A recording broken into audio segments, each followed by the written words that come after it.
I've been on YouTube in a while now, and anyway, busy with life and so on and so on. But just my thoughts now on line selection and whether or not that's good for Ireland, having so many lions on the Lions tour. Personally, I'd rather have fewer Irish players, even though it's a good experience for them, some might say, in that, but maybe for the younger lads, for the younger players. But you know, for Bundee Aki, Jamison Gibson Park, James Lowe, Bundee Aki, Tadhg Furlong, etc., even Tadhg Beirne, I'd prefer them to stay at home, rest up after a long season, recuperate, and be good for Ireland in the long term. There's a World Cup coming 2 years down the road, and a lot of these players, I don't know if they're all going to make it. Bundee Aki, he's a specimen, but is he 34, 35 is he? So you're talking about 37. He could be an impact sub, you know, in a big game against New Zealand in a quarter-final, or against whoever in the quarter-final, assuming Ireland get there.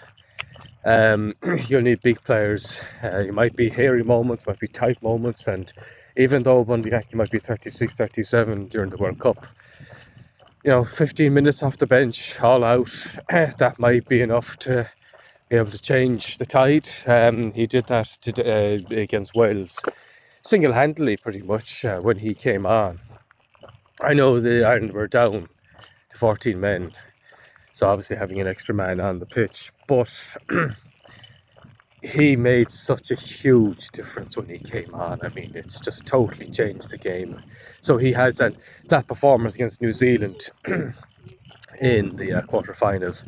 He almost single-handedly brought Ireland back from the death. Ireland were so, I don't know, poor on the day, shell-shocked maybe, I don't know. But anyway, Bundee Aki stood up. So he has that in the bank, and he might lose. You don't lose much power, so he'll retain that power, but that explosiveness off the line, he might lose half a yard, as they say. But you want him around as long as possible, so I'd be really managing his minutes and going on a very intense Lions tour. I don't know. He doesn't need the experience. He doesn't need it. He's a well-seasoned international. He's already been on a Lions tour, so I'd be really wrapping him up in cotton wool. I must say, if I know the South Africans do that, you know, they had a few players kind of in the upper 30s who had a bit part role for South Africa during the World Cup, and it worked for them. You know, just 10 minutes, 15 minutes off the bench, all out. That's all you need. You don't need to start players like Bundee Aki anymore. They can come off the bench and change the game because he has that ability. He has that ability. So I'd be very worried myself, personally, as an Irish fan. I don't really care that much for the Lions tour, to be honest, as an Irishman. I'm not anti-Lions. I think it's entertaining. I've watched games in the past and that. As a casual Irish rugby fan, I'm very much 100% Irish rugby team first and foremost. Like, I to be honest, I wouldn't really care if if the Lions won or lost the tour. It's just entertaining, and you know, I hope the Irish players that are playing do well, and that for them, for their sake. But it's not Ireland, so I don't really care, you know, that much. But I know there's a financial incentive. I think they're well paid, aren't they? I don't know the exact figures, but I think a lot of the players that are playing and going on tour, they get well paid. So there's probably an individual reward system there, or incentive, I suppose, for players wanting to go. So it's, you know, it's a short enough career being a rugby player, and it's a very dangerous game, high risk of injury, etc. So I suppose from that perspective, yeah, of course, they want to make as much money as possible before their careers end. The likes of Bundee Aki, you know, the other players I mentioned, Lowe, they're all in their 30s. So how many seasons do they have left? I don't know. So that's probably how they're looking at it. But if they're also looking at it from the World Cup perspective, you know, it's only 2 years away, and they're all in their 30s. Early 30s.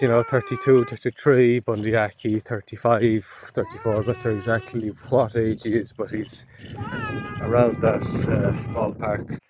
Yeah, he's around that ballpark. So I think these are all very important.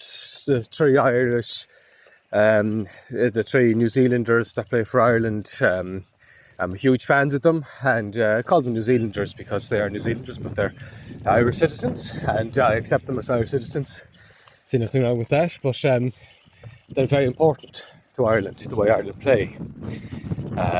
Very important. So we need them if we're realistically going to do anything at the next World Cup, or in the Six Nations next year as well. We need them. We need them fit and firing and ready.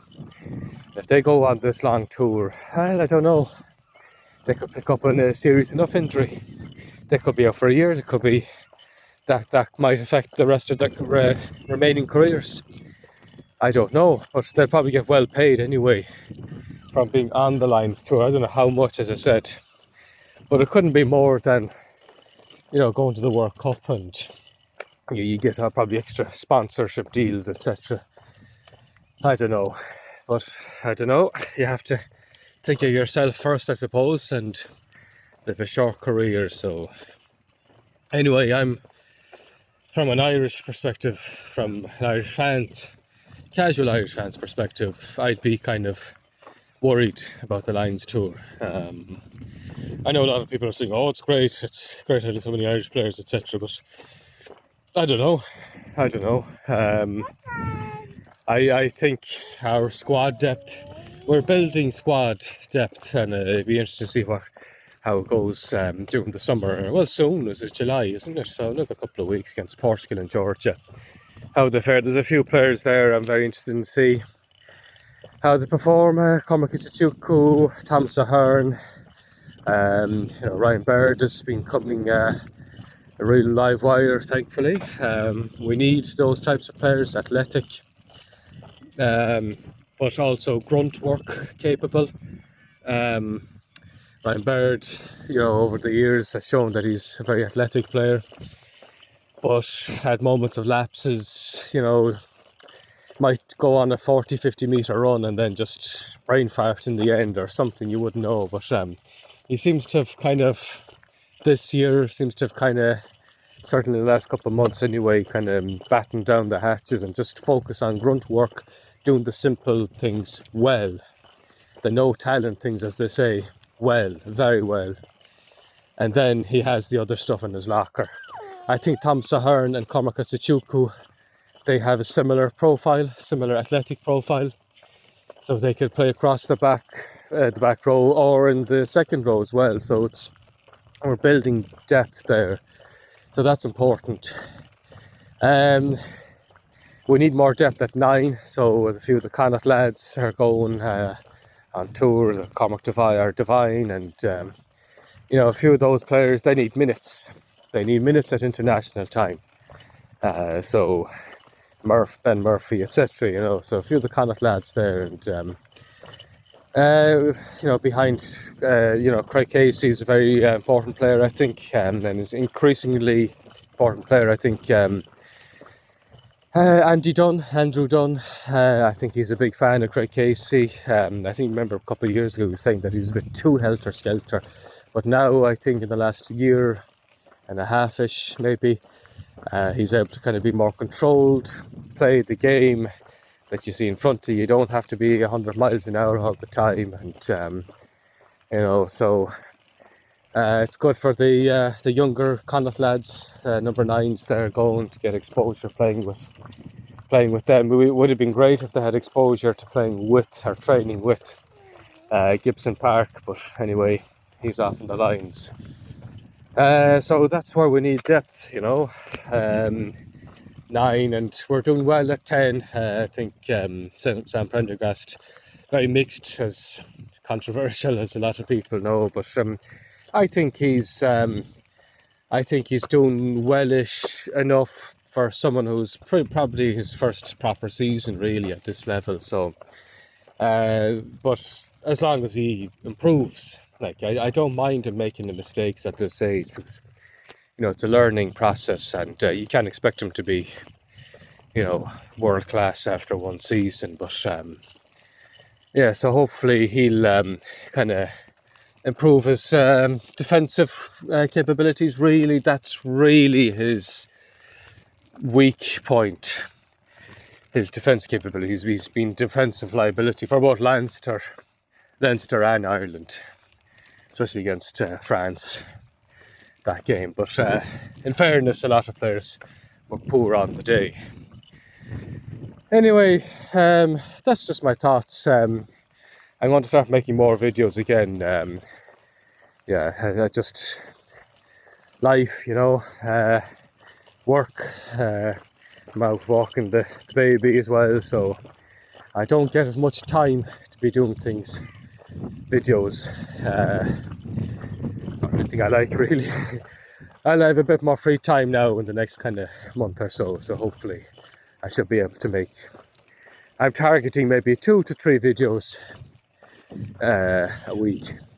That's my target anyway. So anyway, thank you for watching, if you've stayed watching the video, and if you don't mind subscribing, it helps the channel, encourages me to make more videos as well. I'm just an ordinary man, a casual Irish fan, but I watch a lot of podcasts, and I formulate a lot of different opinions that I see on podcasts and hear in podcasts and read in articles, and my own thoughts mixed in, and my interpretations. And if you want to continue hearing my thoughts and opinions, feel free to subscribe and even possibly give a like. Anyway, I don't want to be one of those pushy vegans, pushy YouTubers, that kind of push things. Anyway, I'll leave it there. It's long before. Bye for now.